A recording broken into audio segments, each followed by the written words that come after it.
Hello students, चलिए start करते हैं। प्रश्नावली 1.3 का प्रश्न संख्या 3 देखते हैं क्या है। सिद्ध कीजिए कि निम्नलिखित संख्याएं अप्रिमेय हैं। हमारे पास यहाँ पे कुछ संख्याएं दे रखी हैं, इनको हमें अप्रिमेय संख्या सिद्ध करना है। अब कोई भी संख्या अगर आपको आ जाए एग्जाम के अंदर अप्रिमेय सिद्ध करनी, तो आपको करना क्या है, सबसे पहले आपने कल्पना करनी है कि ये जो संख्या हमें दे रखी है ये प्रिमेय संख्या है, और फिर अपनी कल्पना को आपको गलत दिखा देना है, तो वो अपने आप ही क्या हो जाएगी, अप्रिमेय संख्या। समझ में आ गई बात, कंसेप्ट समझ में आ गया कैसे करना होता है। तो देखो कैसे करेंगे इसको, इसका हल। सबसे पहले देखो 1/वर्गमूल 2 है, इसको लिखेंगे माना 1/वर्गमूल 2 प्रिमेय संख्या है, प्रिमेय संख्या है। इस तरीके से लिख देंगे। अब भाई प्रिमेय संख्या है तो हम इसको भिन्न के रूप में भी लिख सकते हैं, p/q के रूप में। तो यहां पे क्या हो जाएगा, 1/वर्गमूल 2 बराबर है, इसको हम a/b मान लेते हैं। और a और b क्या है हमारे, a b सह अभाज्य संख्याएं हैं, सह अभाज्य संख्या है। आपको पता होगा सहअभाज्य संख्या कौन सी होती है, जिनका HCF 1 होता है, मतलब इनके जो गुणनखंड होंगे वो 2 ही होंगे, एक तो ये खुद से और 1 होगा। अब यहां पे ये जो लिख दिया हमने 1/वर्गमूल 2 = a/b। अब हमारा नेक्स्ट स्टेप क्या होता है, जो भी ये वर्गमूल वाली संख्या होती है ना उसको यहीं रखेंगे, बाकी टर्म को क्या करेंगे, हम दाईं ओर ले जाएंगे। अब यहाँ पे वर्गमूल 2 है, इसको क्या करो आप, यहाँ पे इसको ऊपर ले जाओ, 1 को नीचे ले आओ।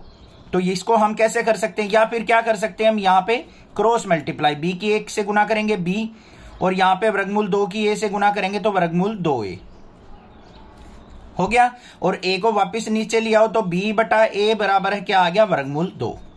इतनी बात समझ में आ गई। या फिर क्या कर सकते हैं, यहीं से हम डायरेक्टली क्या कर सकते हैं, इसका रेसिप्रोकल लेके b/a बराबर है वर्गमूल 2 लिख सकते हैं। अब यहां पे देखो b और a, b a पूर्णांक हैं, अतः b/a क्या हो जाएगी, हमारी प्रिमेय संख्या होगी, प्रिमेय संख्या होगी। अब ध्यान से देखो बच्चों, b/a प्रिमेय है और बराबर किसके, वर्गमूल 2 के, तो वर्गमूल 2 भी हमारी प्रिमेय संख्या होनी चाहिए। तो यहां पे क्या लिखेंगे हम, अतः वर्गमूल 2 भी प्रिमेय होगी,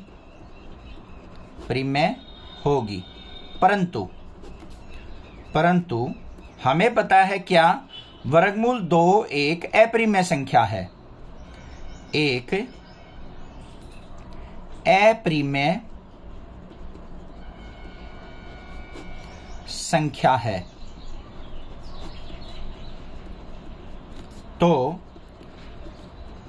हमारी कल्पना 1/वर्गमूल 2 प्रिमेय है, वो गलत है। तो हमारी कल्पना क्या हो गई बच्चों, गलत हो गई। तो गलत हो गई तो इसका मतलब क्या हो गया, 1/वर्गमूल 2 क्या हो गई, अप्रिमेय अपने आप ही हो गई। समझ में आई बात, ये चीजें आपको लिखनी जरूरी है। ध्यान से देखो, यहाँ पे b/ आया है, b/a क्या है, b और a पूर्णांक है, और दोनों पूर्णांकों को आपस में डिवाइड करेंगे, हम भाग करेंगे, तो हमारे पास क्या आएगी, एक प्रिमेय संख्या आएगी। तो ये प्रिमेय और यहाँ पे अप्रिमेय संख्या, ऐसा तो हो ही नहीं सकता। तो इसका मतलब जो हमने 1/वर्गमूल 2 को प्रिमेय मानना था, वो हमारी अजम्पशन क्या है, हमारी कल्पना क्या है, गलत। बस अपनी कल्पना को गलत प्रूव करना था हमें। तो यहाँ पे क्या हो जाएगा, 1/वर्गमूल 2 अप्रिमेय है, ये लिखना है। समझ में आ गई बात। अब देखते हैं इसका सेकंड पार्ट। सेकंड पार्ट में हमें क्या दे रखा है, 7/5। तो इसको क्या मानेंगे हम, सबसे पहले माना 7/5 प्रिमेय संख्या है, प्रिमेय संख्या है। अब प्रिमेय संख्या है तो इसको हम कैसे लिख सकते हैं, 7/5 बराबर है a/b के रूप में लिख सकते हैं। और a और b क्या हो जाएंगे, हमारी a b सहअभाज्य संख्या है, सहअभाज्य संख्या है। इसका मतलब ए और बी के दो ही फैक्टर होंगे, दो ही गुणनखंड होंगे, एक तो एक और एक ये संख्या खुद से। अब हमें क्या करना है, वर्गमूल वाली संख्या को क्या करना है, बाईं ओर रखना है, बाकी सबको दाईं ओर ले जाना है। तो यहाँ पे वर्गमूल 5 बराबर है a बटा 7, नीचे जाएगा तो 7 भी हो गया। अब ध्यान से देखो, ए बी पूर्णांक है और 7 भी हमारा पूर्णांक है। तो यहां पे क्या हो जाएगा, तो a बटा 7 भी परिमेय संख्या होगी, परिमेय संख्या होगी। तो जो इसका हल आएगा वो क्या आएगा बच्चों, परिमेय संख्या आएगा। और यहां पे वर्गमूल 5 भी क्या हो जाएगा, फिर परिमेय हो जाएगा। अब ये परिमेय है तो ये इसके बराबर है, तो ये भी परिमेय होना चाहिए। अतः वर्गमूल 5 भी परिमेय है, परिमेय होगा। परंतु हमें पता है, परंतु वर्गमूल 5 एक अपरिमेय संख्या होती है, अपरिमेय संख्या होती है। अतः 7 वर्गमूल 5 परिमेय संख्या की कल्पना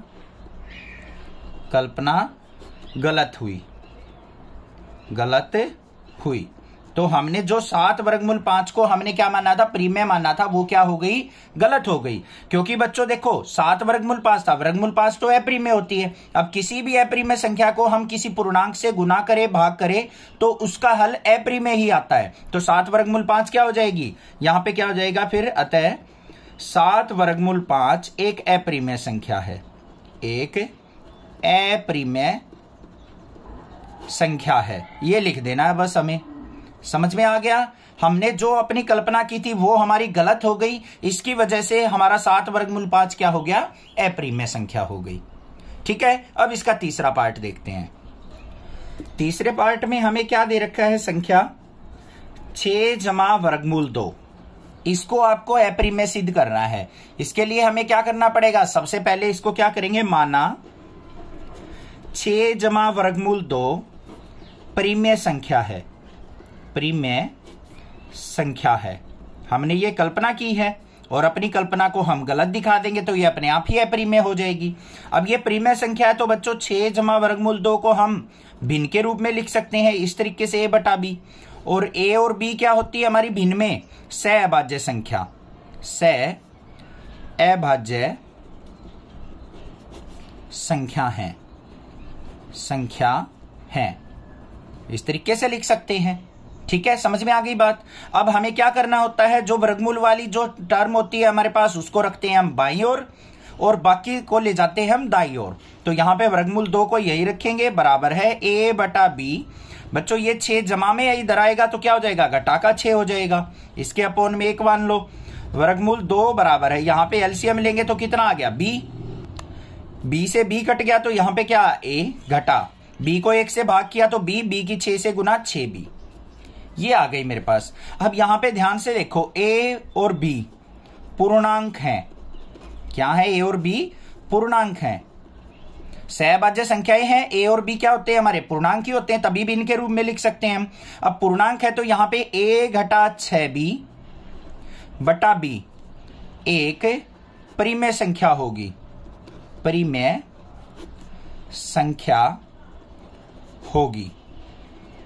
इसका मतलब समझो पहले, a घटा 6b बटा b, a b जो है हमारे क्या है, पूर्णांक, 6 भी पूर्णांक है। अब पूर्णांकों का अगर हम घटा करें, जमा करें, गुणा करें, भाग करें तो हमारे पास हमेशा परिमेय संख्या आती है। परंतु यहां पे वर्गमूल 2 क्या है, अपरिमेय संख्या है। तो ऐसा तो हो नहीं सकता बच्चों अपरिमेय संख्या परिमेय संख्या के बराबर हो, तो हमारी कल्पना क्या हो गई, गलत। और इससे हम लिख देंगे 6 जमा वर्गमूल 2 क्या है, अपरिमेय है। समझ में आ गई ना बात। अब यहां पे क्या लिखेंगे हम, अतः वर्गमूल 2 परिमेय होगी, परिमेय संख्या होगी। इसका मतलब क्या है, अगर ये परिमेय है तो इसके बराबर ये है तो ये भी परिमेय होनी चाहिए। परंतु क्या होता है, वर्गमूल 2 अप्रिमेय संख्या है, अप्रिमेय संख्या है। अतः 6 जमा वर्गमूल 2 प्रिमेय संख्या की कल्पना, प्रिमेय संख्या की कल्पना गलत है, की कल्पना गलत है या फिर गलत हुई। जो हमने इसको प्रिमेय माना था वो गलत हो गई। अब यहां पे क्या हो जाएगी, 6 जमा वर्गमूल 2 एक अप्रिमेय संख्या हुई, एक अप्रिमेय संख्या है, ये लिख देंगे। समझ में आ गया ना? अब कोई दिक्कत नहीं होनी चाहिए। कोई भी प्रॉब्लम लगे आप मुझसे पूछिए, अदरवाइज चैनल को सब्सक्राइब कीजिए। Thank you students for watching next classes video.